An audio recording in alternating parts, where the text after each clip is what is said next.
Welcome to HortTube. My name is Jim Putnam. This is the Sunday garden question and answer video that I do most Sundays of the month. The first Sunday of the month is a subscriber Sunday video where subscribers send in photos of things that they're proud of, and I include those in that video. Here's the email address to send photos for that. Just mark the emails subscriber photos or something like that so I know what they are. And that video will be up next Sunday. The Sunday after that, I'll get back to question and answer videos. You can ask questions down below this video, and I'll pick from those the following week. If I don't answer your question, don't be offended. I probably have answered it in one of many other garden question and answer videos. I'll link the playlist up here in the corner. I have most of my channel in playlist. I'd like to have them even more organized in playlist.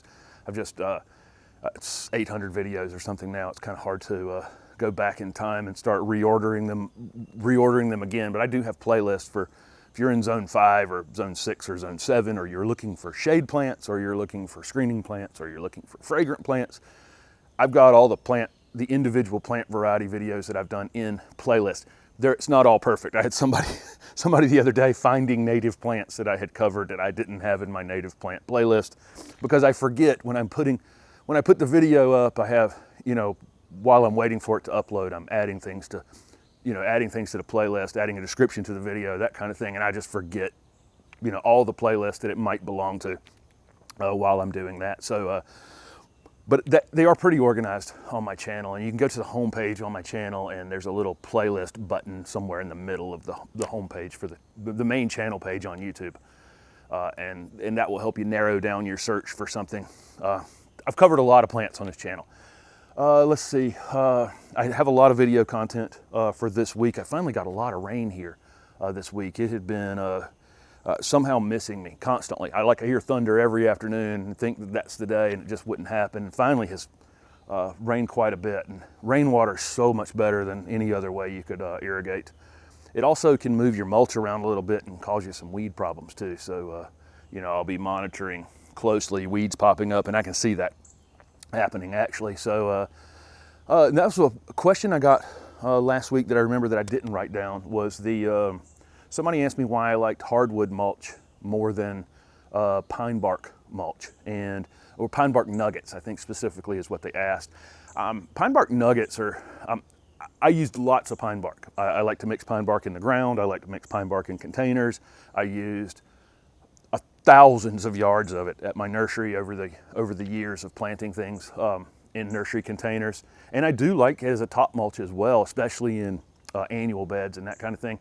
But keep in mind it does float. And so pine bark nuggets especially, and then mini nuggets and pine bark mulch. If you have a sloped yard, a heavy rain can take them away pretty quickly. So that's the reason I don't top dress with them in this yard, because last night or night before last I got 1.5 inches of rain. It's definitely moving that pine bark around for sure. So that's the only reason, but I would prefer it. Honestly, I think it's the best, absolutely the best material to mulch with, and it's long lasting.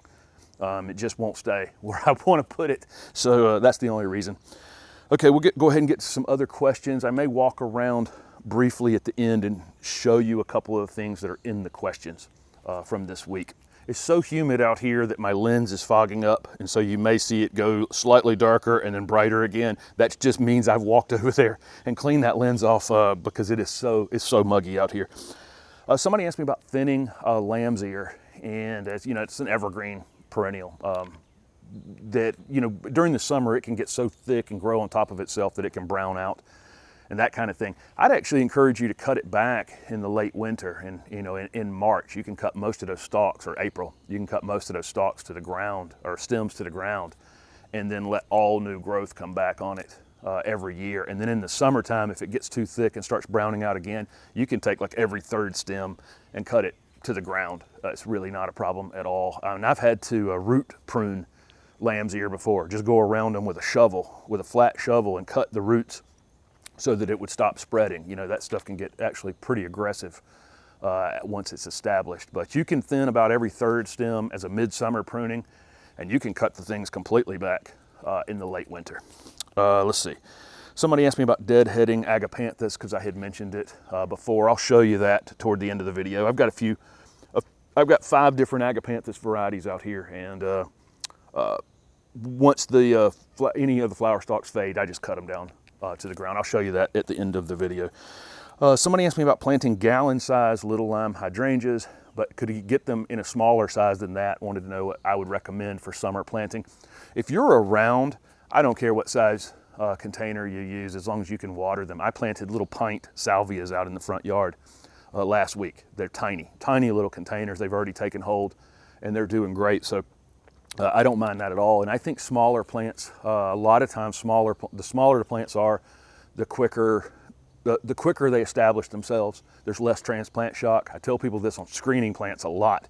I'd prefer you buy a 3-gallon or a 7-gallon screening plant and not a 15 or 25-gallon or a balled and burlap, because smaller containers will establish themselves quicker and eventually sometimes flat out catch up.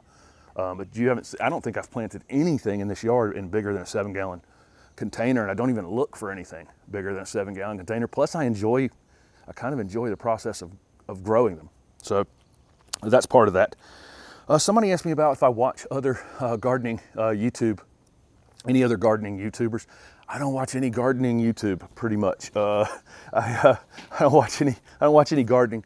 I do have a planned project coming up with a gardening YouTuber who's in North Carolina. Pretty excited about that. I think you guys will like her quite a bit, and I'll talk more about that when that gets closer. And I've talked to a couple others on the East Coast about visiting them sometime later in the summer or early fall. So I'm kind of excited about that, but no, I don't watch any other YouTubers. I had the opportunity January 2 years ago, Linda Vodder and I spoke back to back at an event in Baltimore. And I really like her quite a bit. We've done a video project together for the Southern Living Plant Collection, and her yard is absolutely beautiful. She's in Oklahoma City, and it's one of the nicest residential landscapes you'll ever see. And I know her channel's grown quite a bit this year, and then I'm in contact with other gardening YouTubers. There's a couple that have helped me, that were just ahead of me, and I just had basic questions. Aaron at Garden Answer has been wonderful for me that way.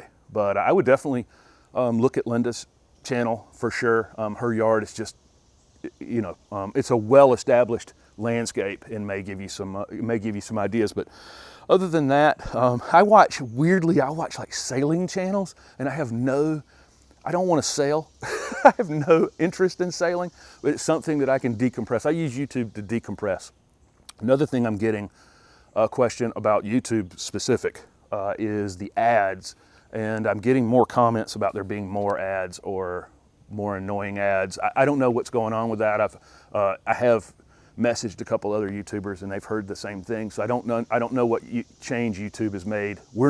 I haven't made a change, so I don't know why there seems to be more ads. I have YouTube Red. I have Google Play Music, which is the same as Apple Music and other music services, but Google Play Music includes YouTube Red, which means you don't have to watch the ads, and it will change YouTube for you. And that YouTube Red money goes to the people whose videos you watch. So if you're, whatever videos you watch during the month, if you have YouTube Red, part of your YouTube Red money goes to those folks. But it's a game changer for YouTube, and I probably watch more YouTube than I watch any other type of television, and I've talked about that too long. Okay, let's see. Somebody pointed out the chip drop service. There's a service, and I recommend this quite a bit. I do some consultation work that I have linked on my website, and in those consultations, I frequently talk about chip drop, and it's a service where guys that are cutting down trees in your area, it gives them an opportunity just to go and dump the wood chips at a close place so they can get back to work very quickly. They don't have to drive them way out of town somewhere to dump them. But that chip drop website, super easy. You just put in your address, tell them when you'd be available for delivery, the type of space they'd be dumping it in, how big of a load of wood chips you can take. But if you're interested in getting free mulch, through that wood chip thing, just go on that chip drop website. It's super easy. I'll do it at some point here as well. and for other various projects, but I recommend it all the time. It's something I definitely know about, and I would recommend. Okay, somebody asked me, another agapanthus question, said their agapanthus weren't blooming and had just planted them this year. I think this is going to be true with lots and lots of things. I had one of mine just broke loose this past week, but it was planted this season, and so I always think when I'm putting something in May that I'm not going to get the best flowering I'm going to ever get on it. I'm just not. You know, things have to establish themselves, and sometimes it takes a while. And you may still see on that agapanthus that you still get flowers before the summer's over. But keep in mind, lots of questions like that, you know, that I get constantly about, I just planted it 3 weeks ago and, you know, it's going through some change or whatever. You know, that kind of stuff happens as things establish themselves. They don't bloom as well, they grow slower, sometimes they can grow weird, sometimes they can thin, but most of the time, as long as you're watering them and letting them dry out between waterings, all that stuff will work itself out. Okay, somebody asked me about a purple Encore azalea in zone 6B and wanted to know if they should wait for Autumn Majesty next year because it is going to be the best, probably the darkest purple that's been introduced. I planted one in the front yard. It was in the Wednesday video out here this week. And I've got Autumn Lilac back here. I'll show you that at the end of the video. Autumn Lilac may have the best form of, I say that, Autumn Fire as well, but Autumn Lilac is so super compact. I really like that one a lot if you're interested in a purple one for zone 6. Okay, somebody asked me when to prune a peach, and that answer is the end of winter before they start to bud up. And then they asked me something about when should I spray them. I don't know what you're spraying them for, so I don't really know how to answer that part, but the pruning part is at the late winter. Somebody said they had a group of Obsession Nandinas and they had some leaf spot on them. They had just planted them this year and they were thinning. I had that same thing happen on some lemon lime Nandinas that I had at the old house. The first year they got some leaf spot on them, they dropped those leaves. I cleaned them up, make sure anything that has any spotted leaves that you have on plants that drop off, make sure you're cleaning them up because those types of things just bounce right back up on the plant from rain. You know, the spores do. I cleaned them up. I think probably remulched during that winter, and the next spring they flushed back out, filled back in, and looked fantastic. And I didn't have another hiccup on them. But that first season, for some reason, I got some leaf spot on them. Ultimately, it was no big deal. Don't know why it happened. Somebody asked me about their persimmon, dropped all the fruit, and it's done it 2 years in a row, their persimmon tree. And I can tell you, I mean, there's only a few, let me go through the reasons that you could do this. You could have too much fruit on the plant, but typically it's not going to drop all the fruit if it's too much fruit on it. But that's true with a lot of fruit trees. If you have too much fruit on them, even pecans and nut trees will do this. They'll just drop some portion of them. So usually that's not going to drop all of them. And then of course you could have weather-related events like late freezes and things like that. I doubt that was it if they formed fully because persimmons are probably a little later.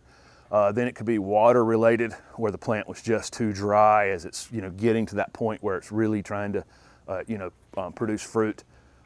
And that's probably, that's probably unlikely to drop all the fruit. So usually my fourth thing, it's the one I probably think it is they're not being pollinated.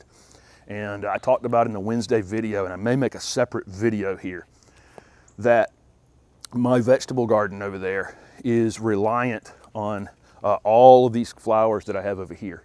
All of these pollinators are working together. And so companion planting things that bloom around the same time that your persimmon does or whatever you're trying to get pollinated is a good idea. So having additional things in flower during that period of time is a good idea. They will not, I mean, I have a lot of people ask me, you know, all of their flowers will fall off their vegetable plants because they're not being pollinated. And I've got 100% pollination over here in more tomatoes that I'm just giving away every day. And it's not anything that I'm doing special. I don't know anything that somebody else doesn't know. The main thing I have going on is I have all of these pollinators working this entire yard every single day. And it's a little cloudy and overcast this morning, so there are not as many back here, but I'll try to point a few out as I take the camera around in just a minute. And you can see, but that's the reason I think is that they're just flat out not being pollinated. So planting some thinking through this and planting some other flowering ornamentals that bloom in that same time frame would have those pollinators in your yard already. Okay, another long answer from Jim. I get a lot of questions about just having garden art, or not questions, but just comments about benches and seating and art and those kinds of things. Those things will all come back here. You know, this is such a new project, and I haven't been able to shop as much this year for an obvious reason. And so I've shopped for plants, but I haven't shopped for other items that would go back here. But it will get more whimsical in time. Let's call it that. Okay, let's see. Somebody wanted to know if they could tree form their Shindo viburnum, and I'll show you the Shindo viburnum I have right here. I think Shindo viburnum would look weird tree formed, and the reason for it is because the stems are very vertical. It's very fastigiate. It's very, very vertical. And so I don't know that they would be good candidates to look very good as tree forms, because they would be tree formed like naked stems up to here, and then the branches above would just be super vertical, and it wouldn't be weepy. It wouldn't be any of the things that would be desirable. Japanese privet or Japanese ligustrum would probably be a better choice in a similar size, but I'll show you that Shindo, how vertical that is. But yes, it could be tree formed. I think they may look odd. Okay. And then I get various questions. This will be the last question, and I'll walk around real quick. I get various questions about transplanting things this time of year. And I would go, in the summertime, I would go with that based on how long it's been in the ground. If it's something that's well established, I probably will wait till fall or winter to do it. But if it's something you planted like 2 months ago, and I frequently get that, I planted it 2 months ago, can I still move it? Yes, it's barely rooted into the ground at this point. I'll pop something out of the ground in a minute and move it. If it's not super established, I'm probably not going to rip well-established shrubs out of the ground though in August, or late July. So that's the way I would judge that on. But if you planted it April until now, I think you wouldn't have any problem popping it out of the ground and moving it to a more, if you're trying to correct a problem, especially, like if you've put it in too much sun and it's stressed, it's going to thank you for moving it into the shade. If you've put it in too much shade and it needs more sun, that kind of thing. So it may thank you if it's not well established. So I'll show you a couple things that related to the questions that I just got. So here's that Shindo viburnum, and this is what I mean, that every branch typically on this thing is super, super vertical. And I think it would just be weird on top of a tree form. Okay, I'll pan you around here. We'll show you a couple of these. That's autumn fire. That thing's always super, super compact. But that's a red, and the question was they wanted a purple. Okay, I planted that Dear Dolores hydrangea, went up in a video yesterday. Let's see. Okay, here's the agapanthus right here, and this is a bloom stalk that's done, and I'll cut that one, and the one right next to it, down to the ground, and I'll continue to get them. This ever white agapanthus right here is probably the best blooming one of the 5 that I have. And I don't see any bees on those right this second, but see this salvia right here? You see that bee right there, and we'll see more as we move around. I got a tremendous amount of questions about what this purple plant is right here in a video yesterday, and this is Mahogany Splendor hibiscus. I did this one from seed. I've got 5 of them in a container in the front yard, and there's 2 of them planted here. That's just one plant right there in a single season from seed, but it is beautiful. Hasn't bloomed yet. It's in a little bit of afternoon shade, so it may not, but it doesn't really need anything else. This white wedding hydrangea right here, the thunderstorms have beat it up the last couple days, but you can still see it's holding them up better, I think, than some other hydrangea paniculatas. And then what was the other question I got? Let me go around to that autumn lilac hydrangea. Yeah, there's just not as many bees out here on this. I'm super, super early in the morning shooting this, but this is autumn lilac. And that plant right there is just always like that. I had one at the old house as well, and it's just super, super compact. Purple flowers 2 or 3 times a year. Probably in zone 6, you're probably going to get them twice a year, but really nice one. So I'll leave that up to you. That autumn lilac, if you wanted to find one now. Autumn majesty, if you want to wait till next year, probably will be a little bit darker purple. So that's it, guys. Thank you very much for asking questions. on these videos for the Sunday question and answer, and I'll be back with one of these in 2 weeks. Next week is Subscriber Sunday. Thanks for watching.